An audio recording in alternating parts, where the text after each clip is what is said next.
দীপ্ত সংবাদে আপনাদের সাথে আছি আমি ইয়াসমিন সুমনা।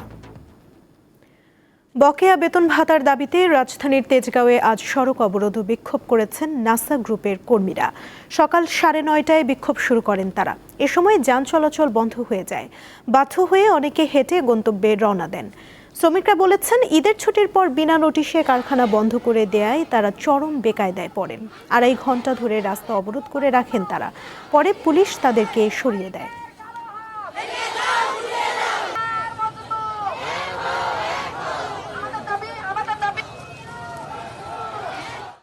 আজকে 2 মাস হয়ে গেছে আমরা রুম ভাড়া দিতে পারি নাই। বাচ্চাকে স্কুলের বেতন এটা কি মামুর বাড়ির আবদার? হেবাটার কোটি কোটি টাকা সম্পদ আছে মালিকের। 2-3 বার আমাকে বলছে তোমাকে সমর্থন দিব, সমর্থন দেয় না, দিয়ে বুঝায় দিয়ে জায়গা। আজকে ডেট দিছে, আজকে ডেট দিয়ে আসছে না। আমরা নিচে নামছি, এখন আবার সবাই আয়ে বসছে। সকাল থেকে ট্রাফিক ডিভিশন তাদের মতো করে কাজ করে যাচ্ছে, আমরা ক্রাইম ডিভিশন আমাদের মতো করে কাজ করে যাচ্ছি। তো তাদের কিছু প্রতিনিধি রয়েছে, তারা আমাদের সঙ্গে যোগাযোগ করেছেন। তো তাদের সঙ্গে আলোচনা তারা কিছুটা সময় নিয়েছেন আমাদের কাছ থেকে। তো এই সময় নিয়েছেন যে তারা তাদের শ্রমিকদের বুঝিয়ে রাস্তা ক্লিয়ার করার চেষ্টা করবেন। প্রধানমন্ত্রীর তথ্য উপদেষ্টা জাহিদুর রহমান বলেছেন, সরকারের প্রতিনিধি হিসেবে তিনি ভারতে গিয়েছিলেন। দিল্লির ঘটনায় তার মনে হয়েছে প্রতিবাদ করা দরকার। সকালে সচিবালয়ে সমসাময়িক বিষয় নিয়ে সাংবাদিকদের সঙ্গে আলাপকালে এ কথা বলেন তিনি। দেশের আত্মমর্যাদা বিকিয়ে সরকার কিছু করবে না উল্লেখ করে তথ্য উপদেষ্টা বলেন, দেশের নীতি অনুসরণ করেই সবার সাথে কাজ করবে সরকার। রোববার দিল্লি প্রবেশে জাহিদুর রহমানকে বাধা দেয় বিমানবন্দরের ইমিগ্রেশন।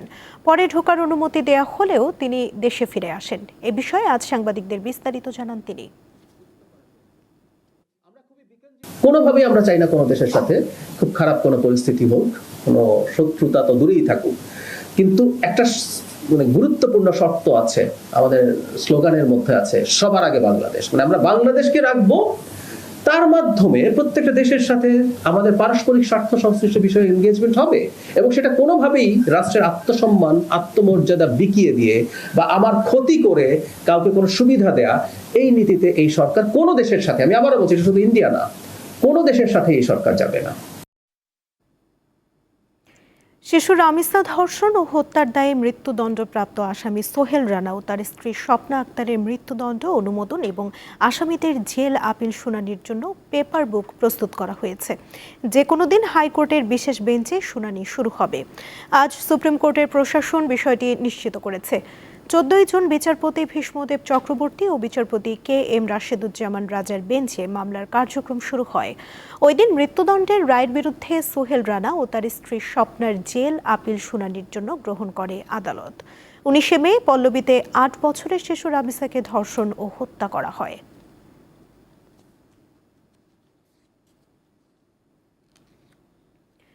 কুড়িগ্রামের রৌমারী সীমান্তে পুশিন চেষ্টার শিকার 9 জনকে এখনও ফেরত নেয়নি ভারতীয় সীমান্তরক্ষী বাহিনী BSF। দুই দেশের সীমান্তের শূন্য রেখায় 50 ঘন্টা ধরে খোলা আকাশের নিচে অবস্থান করছেন তারা। কোম্পানি কমান্ডার পর্যায়ে পতাকা বৈঠক অনুষ্ঠিত হলেও BSF 9 জনকে ফেরত নিতে অস্বীকৃতি জানায়। BSF এর পুশিন চেষ্টার ঘটনায় নওগাঁর 130 কিলোমিটার সীমান্তে বিজিবির টহল ও নিরাপত্তা ব্যবস্থা জোরদার করা হয়েছে। স্থানীয়রা বিজিবিকে সহায়তা করছে।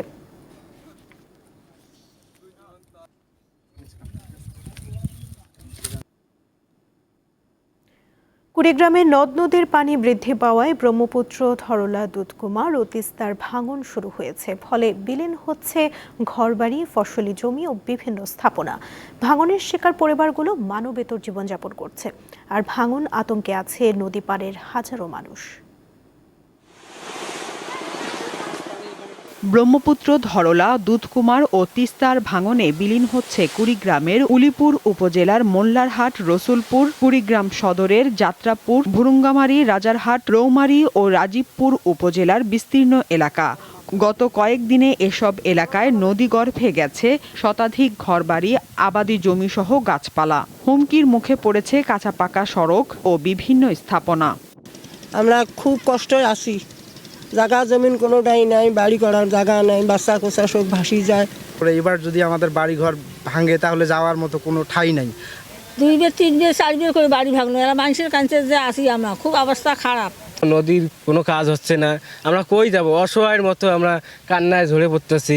ভাঙন কবলিত মানুষজন তাদের ঘরবাড়ি সরিয়ে নিচ্ছেন। অনেকে জায়গা না থাকায় অন্যের বাড়িতে কিংবা খোলা আকাশের নিচে আশ্রয় নিয়ে মানবেতর জীবনযাপন করছেন। আলছি ওইদিকে আগত বাড়ি ছিল, এখন এই পারে আলছি, এখন এখানেও বাড়ি থাকবেন নাই। যেখানে নদী ভাঙর কাজ সেখানে না করি অন্যখানে কাজ করে। এমপি এবং এখানকার মেম্বার চেয়ারম্যান আছে, তাকে জানাছি, তারা আসি দেখি গেছে, তারা আশ্বাস দিছে এখানে জিও ব্যাগ দেওয়ার জন্যে, তারা এখনো দেয় নাই। 30টি পয়েন্টে নদ নদীর ভাঙনের কথা স্বীকার করে প্রয়োজনীয় ব্যবস্থা নেওয়ার কথা জানিয়েছে পানি উন্নয়ন বোর্ড। আমাদের প্রায় 30টি পয়েন্টে এই পর্যন্ত আমাদের কাছে যে তথ্য আছে ভাঙনের কবলে রয়েছে, এর মধ্যে আমরা 11টি স্থানে জরুরি ভিত্তিতে জিও ব্যাগ দ্বারা কাজ বাস্তবায়ন শুরু করে দিয়েছি। বাকিগুলো অবজারভেশনে রেখেছি, আমরা প্রয়োজনে সেখানেও ব্যবস্থা নেব। ভাঙন থেকে নদীর পার রক্ষা করা গেলে সম্পদের ক্ষতি যেমন কমবে, তেমনি সরকারি বেসরকারি স্থাপনাও রক্ষা পাবে, এমন কথাই বলছেন নদী পাড়ের মানুষজন। সাদিয়া চৌধুরী, দীপ্ত, বার্তা কক্ষ। আন্তর্জাতিক প্রসঙ্গ। যুদ্ধ বন্ধের লক্ষ্যে যুক্তরাষ্ট্র ও ইরানের মধ্যে প্রাথমিক চুক্তি সই হয়ে গেছে, এমনটাই জানালেন যুক্তরাষ্ট্রের প্রেসিডেন্ট ডোনাল্ড ট্রাম্প। বিশ্বের বড় অর্থনীতির দেশগুলোর জোট G7 শীর্ষ সম্মেলনে যোগ দিতে সোমবার ফ্রান্সে পৌঁছানোর পর সাংবাদিকদের তিনি একথা জানান। বলেন চুক্তিতে স্বাক্ষর করা হয়েছে এবং হরমুজ প্রণালী এরই মধ্যে আংশিকভাবে খুলে দেওয়া হয়েছে। ট্রাম্প আরও জানান, ইরান কোনোভাবেই পারমাণবিক অস্ত্রের মালিক হবে না।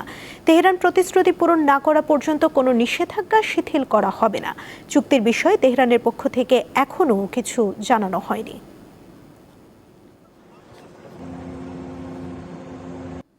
এই ছিল এখনকার মতো। পরবর্তী সংবাদ বিকেল 5টায় দেখার আমন্ত্রণ রইল। এছাড়া আরও তথ্য পেতে যুক্ত থাকুন দীপ্ত ডিজিটাল প্ল্যাটফর্মের সাথে। ধন্যবাদ সবাইকে।